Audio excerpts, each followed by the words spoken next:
हाँ जी बेटा, ये अपना जिहड़ा है 20 फरवरी का लैक्चर है जिस दे विच आपां next topic weighted arithmetic mean बारे पढ़ांगे। Weighted arithmetic mean, weighted arithmetic mean दे विच की हुंदा है, आपां नूं वेट्स गिवन होंदे हैगे। ठीक है, एक तरह के वेट्स जिहड़े हैगे गिवन होंदे ते इहदा फार्मूला की हुंदा है sigma WX upon sigma W।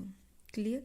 Weighted mean कड्ढन दा देखो मीन दे नाल आपां कि इस तरह पैड च W पा देने, that is show the weighted arithmetic mean ये आपां कढ रहे हैं। तो फ्रीकुएंसी की तरह जगह ते एक तरह का आपां नूं जिहड़ा हैगा इहदे विच वेट्स दिते हुंदे, W represent the weights assigned to the items नूं जिहड़े हैगे वेट्स असाइन होंदे हैगे। क्लीयर, क्योंकि उत्थे अपने कोल F हुंदी सी, इहदे विच W आ गया। क्लीयर, तो इनू आप वेटेड अर्थमैटिक मीन जिहड़ा है कह दें। नीचे कुछ रिलेशनशिप्स लिखे हुए है, इन्होंने रीड कर लियो। नैक्सट जिहड़ा है अपने कोले एग्जाम्पल आ जाती है। एग्जाम्पल जे आप समझिए तो ये जिमें कि आपां नूं comment on the performance of the students of 3 university given below using simple arithmetic mean ते वेटेड अर्थमैटिक मीन दोनों आपां ने यूज़ करने हैं। ठीक है, दोनों कढ़ने, सिंपल मीन भी कढ़ना है तो वेटेड मीन भी कढ़ना आपां ने। तो आपां नूं गिवन की है कि 3 यूनीवर्सिटीज़ बॉम्बे, कलकत्ता ते मद्रास यूनीवर्सिटी दे स्टूडेंट्स दी कि आपां नूं गिनती दे नाल उन्हां दी परसेंटेज गिवन हैगी। ठीक है, कि किन्ने परसेंट बच्चा ने मार्क्स जिहड़े हैगे लत्ते है। MA वालियां ने जिवें 71%, MCOM दे 83 हैगे, BA दे 73, BCom, इस तरह तीनों यूनीवर्सिटीज़ दे ये डिफरेंट कोर्सेस दे हैगी आपां नूं परसेंटेज जिहड़ी हैगी है वो गिवन। परफॉर्मेंस उन्हां दी किस तरह की रही है एग्जाम्स दे विच उहदे बारे आपां नूं दिता गया है। तो सब तो पहला आपां जिहड़ा हैगा सिंपल मीन जिहड़ा हैगा वो आपां पता करांगे। इहदे विच सिंपल मीन पता कर जो आपां सिंपल मीन करना है, सिंपल मीन दा अपने कोले डायरैक्ट मैथड जिहड़ा हुंदा आपां उही यूज़ करांगे। सिंपल मीन कड्ढन दा डायरैक्ट मैथड दे नाल आपां इहनूं सॉल्व करांगे। आ तुहानूं X गिवन है, फार्मूला अपना हुंदा सिग्मा X अपॉन N। ठीक है, तो सिग्मा X आपां नूं आह गिवन हैगी। ठीक है, इन्हां नूं आपां ने सम कर लिता है, हरेक यूनीवर्सिटी का अलग अलग कढ लिया आपां ने। पहली यूनीवर्सिटी बॉम्बे यूनीवर्सिटी का सिग्मा X बटा N किन्नी है नंबर ऑफ कोर्सेस। ठीक है, 6 नाल डिवाइड करता 72 आ गया है।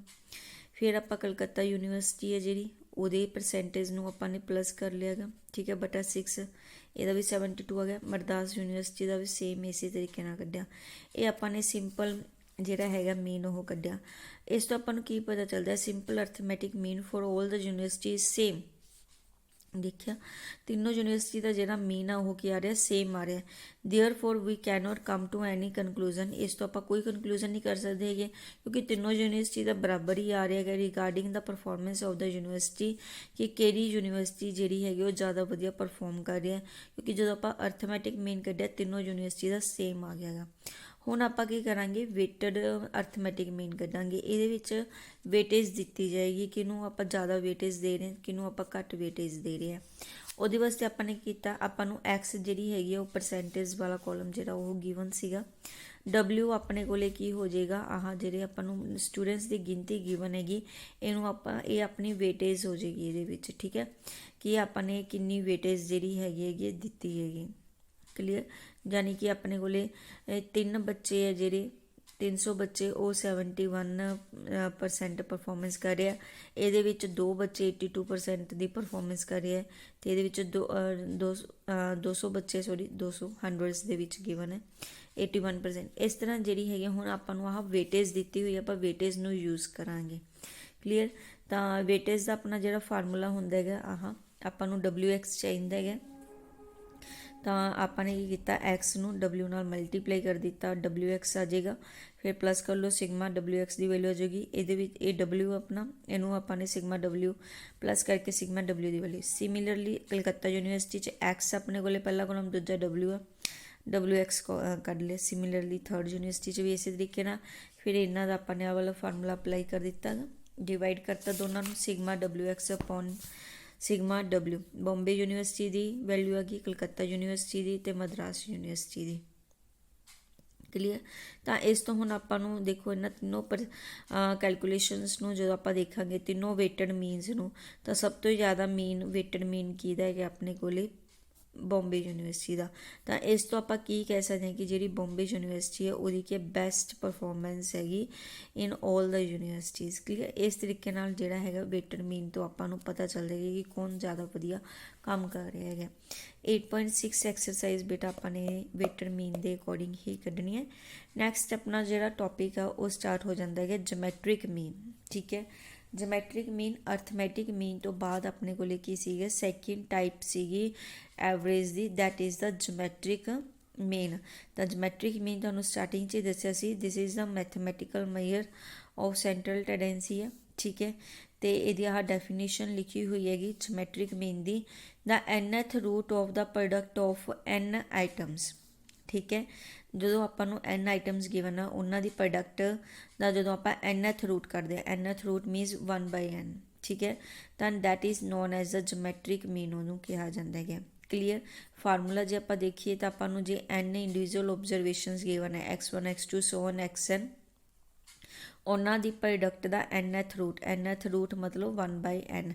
nth ਰੂਟ ਆਪਾਂ ਇਸ ਤਰ੍ਹਾਂ ਵੀ ਪਾਉਣੇ ਆ, ਉਹਨੂੰ ਆਪਾਂ 1/2 ਇਸ ਤਰ੍ਹਾਂ ਵੀ ਪਾ ਦਿੰਦੇ ਹਾਂ। ਤਾਂ ਇੱਥੇ ਆਪਾਂ ਨੇ 1/n ਲਿਖਿਆ ਹੋਇਆ, ਚਾਹੇ ਤੁਸੀਂ ਉਸ ਤਰ੍ਹਾਂ ਪਾ ਲਓ, ਕੋਈ ਫਰਕ ਨਹੀਂ ਪੈਂਦਾ। ਇਹ ਆਪਣੇ ਕੋਲੇ ਜਮੈਟ੍ਰਿਕ ਮੀਨ ਹੈ। ਜਮੈਟ੍ਰਿਕ ਮੀਨ ਨੂੰ ਆਪਾਂ ਸ਼ੋਰਟ ਦੇ ਵਿੱਚ GM ਨਾਲ ਲਿਖ ਸਕਦੇ ਹਾਂ। ਅਤੇ n ਪ੍ਰੋਡਕਟਸ ਦਾ ਜਦੋਂ ਆਪਾਂ ਕੀ ਕਰਦੇ ਹਾਂ, ਜਿੰਨੀਆਂ ਪ੍ਰੋਡਕਟਸ ਆ ਉਹਨਾਂ ਦੀ, ਜਿੰਨੀਆਂ ਆਈਟਮਸ ਆ ਉਹਨਾਂ ਦੀ ਪ੍ਰੋਡਕਟ ਨੂੰ ਆਪਾਂ ਨੇ ਉਨੇ ਉੱਪਰ ਜਿਹੜਾ ਹੈਗਾ ਪਾਵਰ ਕਰ ਦੇਣੀ ਹੈ। ਕਲੀਅਰ। ਦਿਸ ਇਜ਼ ਅ ਜਮੈਟ੍ਰਿਕ ਮੀਨ ਦਾ ਇਹ ਬੇਸਿਕ ਫਾਰਮੂਲਾ ਬੇਟਾ, ਇਹਨੂੰ ਯਾਦ ਰੱਖਣਾ ਹੈ। ਉਸ ਤੋਂ ਬਾਅਦ ਕਿਉਂਕਿ ਦੇਖੋ n ਪ੍ਰੋਡਕਟਸ ਹੈ, ਇੰਨੀਆਂ ਜ਼ਿਆਦਾ ਪ੍ਰੋਡਕਟਸ ਨੂੰ ਮਲਟੀਪਲਾਈ ਕਰਨਾ ਮੁਸ਼ਕਿਲ ਹੋ ਜਾਂਦਾ, ਤਾਂ ਇਹਨੂੰ ਸੋਲਵ ਕਰਨ ਵਾਸਤੇ ਬੇਟਾ ਆਪਾਂ ਕੀ ਕਰਾਂਗੇ, ਲੋਗ ਦੀ ਵਰਤੋਂ ਕਰ ਸਕਦੇ ਹਾਂ। ਟੇਕਿੰਗ ਲੋਗ ਬੋਥ ਸਾਈਡ, ਆਪਾਂ ਦੋਨੋਂ ਸਾਈਡ 'ਤੇ ਜਦੋਂ ਲੋਗ ਲਵਾਂਗੇ ਤਾਂ ਜੋ ਚੀਜ਼ ਪਾਵਰ 'ਚ ਹੁੰਦੀ ਹੈ ਉਹ ਅੱਗੇ ਆ ਜਾਂਦੀ ਹੈ, ਅਤੇ ਪ੍ਰੋਡਕਟ ਵਾਲੀਆਂ ਟਰਮਸ ਕੀ ਹੋ ਜਾਂਦੀਆਂ, ਪਲੱਸ 'ਚ ਹੋ ਜਾਂਦੀਆਂ। ਲੋਗ GM is equal to 1/n ਲੋਗ x1 ਪਲੱਸ ਲੋਗ x2 ਪਲੱਸ ਲੋਗ x3 ਸੋਨ ਲੋਗ xn, ਕਿਉਂਕਿ ਇਹ ਇਹਨਾਂ ਦਾ ਸਮ ਲਿਖਣਾ sigma log x upon n। Clear. ਹੁਣ ਆਪਾਂ ਨੂੰ ਤਾਂ GM ਦੀ ਵੈਲਿਊ ਚਾਹੀਦੀ ਹੈ, ਇਹਦੇ ਵਾਸਤੇ ਆਪਾਂ ਕੀ ਕਰਾਂਗੇ, ਐਂਟੀ ਲੋਗ ਲੈ ਲਾਂਗੇ, ਲੋਗ ਖਤਮ ਹੋ ਜਾਏਗਾ, ਇੱਧਰ ਐਂਟੀ ਲੋਗ ਆ ਜਾਏਗਾ, ਯਾਨੀ ਕਿ anti log of sigma log x upon n। This is the formula for GM, ਜਿਹੜਾ ਕਿ ਆਪਾਂ ਐਕਚੁਅਲ 'ਚ ਸਮਜ਼ ਨੂੰ ਸੋਲਵ ਕਰਨ ਵਾਸਤੇ ਯੂਜ਼ ਕਰਾਂਗੇ। Clear. GM is equal to anti log of sigma log x upon n। ਇਹ formula ਬੇਟਾ ਯਾਦ ਰੱਖਣਾ, ਜਿਹੜਾ ਕਿ ਆਪਾਂ ਸਮਜ਼ ਨੂੰ ਸੋਲਵ ਕਰਨ ਦੇ ਵਿੱਚ ਯੂਜ਼ ਕਰਾਂਗੇ। ਕਲੀਅਰ ਬੇਟਾ। ਇਸ ਫਾਰਮੂਲੇ ਨੂੰ ਧਿਆਨ ਦੇ ਵਿੱਚ ਰੱਖਣਾ ਤੁਸੀਂ, ਇਹ ਆਪਣਾ ਜਮੈਟ੍ਰਿਕ ਮੀਨ ਦਾ ਫਾਰਮੂਲਾ ਹੈ। ਉਸ ਤੋਂ ਬਾਅਦ ਆਪਣੇ ਕੋਲੇ ਕੁਛ ਜਿਹੜੀਆਂ ਹੈਗੀਆਂ ਮੈਰਿਟਸ ਅਤੇ ਡੀਮੈਰਿਟਸ ਲਿਖੀਆਂ ਹੋਈਆਂ ਜਮੈਟ੍ਰਿਕ ਮੀਨ ਦੀਆਂ, ਕਿ ਜਿਹੜੀ ਜਮੈਟ੍ਰਿਕ ਮੀਨ ਦੀਆਂ ਪਹਿਲੀਆਂ ਮੈਰਿਟਸ ਹੈ, is the only average which is most suitable for measuring the average of ratio and percentage. ਜੇ ਰੇਸ਼ੋ ਅਤੇ ਪਰਸੈਂਟੇਜ ਨੂੰ ਸੋਲਵ ਕਰਨਾ ਹੈ ਤਾਂ ਜਮੈਟ੍ਰਿਕ ਮੀਨ ਸਭ ਤੋਂ ਵਧੀਆ ਆਪਸ਼ਨ ਹੈਗੀ। ਕਲੀਅਰ।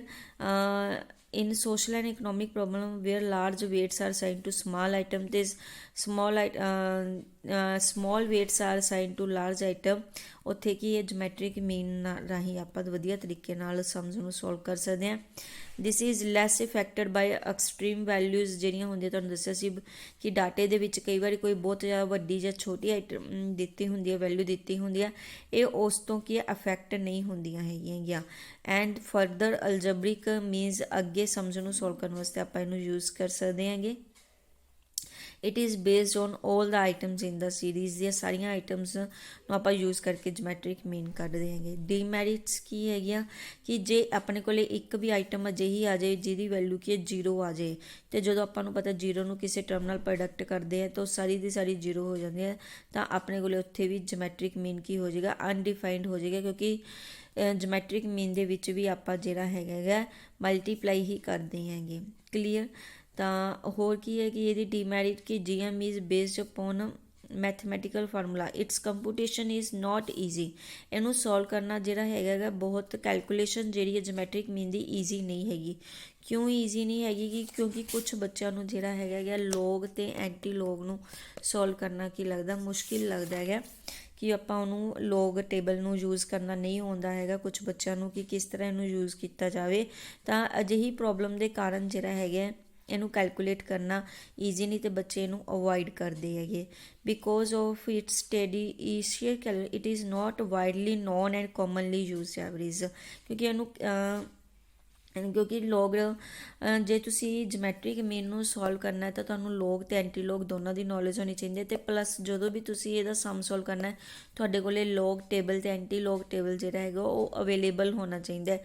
ਜੋ ਨਹੀਂ ਅਵੇਲੇਬਲ ਹੋਏਗਾ ਤੁਸੀਂ ਇਸ ਤਰੀਕੇ ਨਾਲ ਸਮ ਨੂੰ ਸੋਲਵ ਨਹੀਂ ਕਰ ਸਕਦੇ। ਇਸ ਕਰਕੇ ਇਹ ਅਜਿਹਾ ਫਾਰਮੂਲਾ ਨਹੀਂ ਹੈਗਾ ਜਿਹਨੂੰ ਜ਼ਿਆਦਾ ਯੂਜ਼ ਕੀਤਾ ਜਾਂਦਾ, ਇਹਨੂੰ ਘੱਟ ਯੂਜ਼ ਕੀਤਾ ਜਾਂਦਾ ਫਾਰਮੂਲੇ ਨੂੰ। ਕਲੀਅਰ ਬੇਟਾ, ਇਹਦੀਆਂ ਕੁਛ ਮੈਰਿਟਸ ਤੇ ਡੀਮੈਰਿਟਸ ਸੀਗੀਆਂ ਜਮੈਟ੍ਰਿਕ ਮੀਨ ਦੀਆਂ।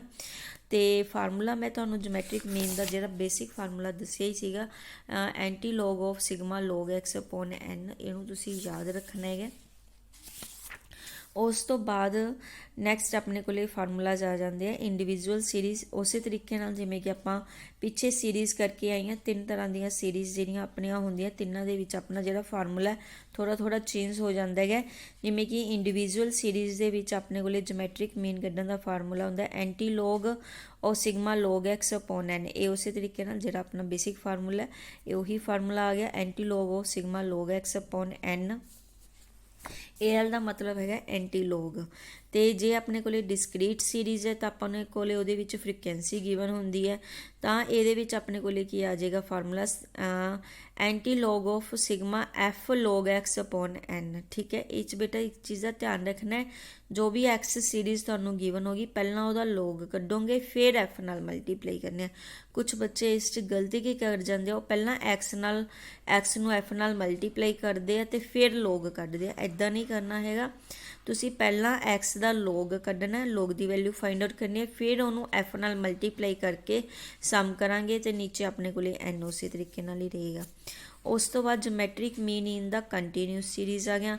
ਕੰਟੀਨਿਊਸ ਸੀਰੀਜ਼ ਦੇ ਵਿੱਚ ਤੁਹਾਨੂੰ ਪਤਾ ਹੈ ਆਪਾਂ ਨੇ ਕੋਲੇ ਇੰਟਰਵਲਸ ਗਿਵਨ ਹੁੰਦੇ ਆ, ਤਾਂ ਆਪਾਂ ਜਿਵੇਂ ਪਹਿਲਾਂ ਕਰਦੇ ਸੀ ਮੀਨ ਦੇ ਵਿੱਚ ਅਰਥਮੈਟਿਕ ਮੀਨ 'ਚ ਕੀਤਾ ਸੀ, ਪਹਿਲਾਂ ਆਪਾਂ ਮਿਡ ਵੈਲਿਊ ਕੱਢਾਂਗੇ, ਉਹਨਾਂ ਦੀ ਮਿਡ ਵੈਲਿਊ ਦੇ ਆਪਾਂ ਲੋਗ ਕੱਢਾਂਗੇ, ਫਿਰ ਉਹਨੂੰ ਫ੍ਰੀਕੁਐਂਸੀ ਨਾਲ ਮਲਟੀਪਲਾਈ ਕਰਕੇ ਉਹਦਾ ਕੀ ਕਰ ਦੇਵਾਂਗੇ ਸਮ ਕਰ ਦੇਵਾਂਗੇ, ਤੇ ਐਨ ਨਾਲ ਡਿਵਾਈਡ ਕਰਕੇ ਐਂਟੀ ਲੋਗ ਲੈ ਕੇ ਜਮੈਟ੍ਰਿਕ ਮੀਨ ਆ ਜਾਏਗਾ।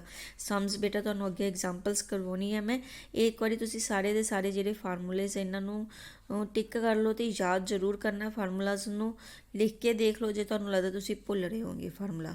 ਉਸ ਤੋਂ ਬਾਅਦ calculation of weighted geometric mean. Weighted geometric mean ਜਿਵੇਂ ਤੁਹਾਨੂੰ ਵੇਟਡ ਅਰਥਮੈਟਿਕ ਮੀਨ ਕਰਵਾਇਆ ਸੀਗਾ ਉਸੇ ਤਰੀਕੇ ਨਾਲ ਵੇਟਡ ਜਮੈਟ੍ਰਿਕ ਮੀਨ ਹੈ, ਸੇਮ ਸੀਰੀਜ਼ ਉਸੇ ਤਰ੍ਹਾਂ ਹੋਣਗੀਆਂ। ਜਮੈਟ੍ਰਿਕ ਮੀਨ ਦੇ ਨੀਚੇ W ਲਿਖ ਦੇਵਾਂਗੇ ਤਾਂ ਵੇਟਡ ਜਮੈਟ੍ਰਿਕ ਮੀਨ ਬਣ ਜਾਏਗਾ।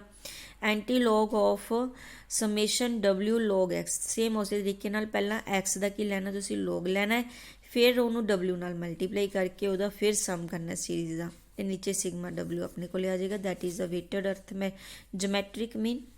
ਤੇ ਨੈਕਸਟ ਹੈਗਾ ਕੰਬਾਈਨਡ ਜਮੈਟ੍ਰਿਕ ਮੀਨ। ਕੰਬਾਈਨਡ ਜਿਵੇਂ ਅਰਥਮੈਟਿਕ ਮੀਨ ਕਰਾਏ ਸੀ ਉਵੇਂ ਕੰਬਾਈਨਡ ਆਪਣੇ ਕੋਲੇ ਜਮੈਟ੍ਰਿਕ ਮੀਨ ਆਏਗਾ ਕਿ ਜੇ G1 ਤੇ G2 ਆਪਾਂ ਨੂੰ ਦੋ ਜਮੈਟ੍ਰਿਕ ਮੀਨਸ ਗਿਵਨ ਹੈ, ਦੋ ਗਰੁੱਪਸ ਦੇ ਸਾਈਜ਼ ਜਿਨ੍ਹਾਂ ਦਾ N1 ਤੇ N2 ਹੈ, ਤਾਂ ਆਪਣੇ ਕੋਲੇ ਕੰਬਾਈਨਡ ਜਮੈਟ੍ਰਿਕ ਮੀਨ ਦੀ ਕੀ ਵੈਲਿਊ ਹੋ ਜਾਏਗੀ G12 anti log of formula same ਹੀ ਹੈ N1 log G1, ਇਹਦੇ ਵਿੱਚ ਲੋਗ ਆ ਜਾਏਗਾ log G1 plus N2 into log G2 upon N1 plus N2।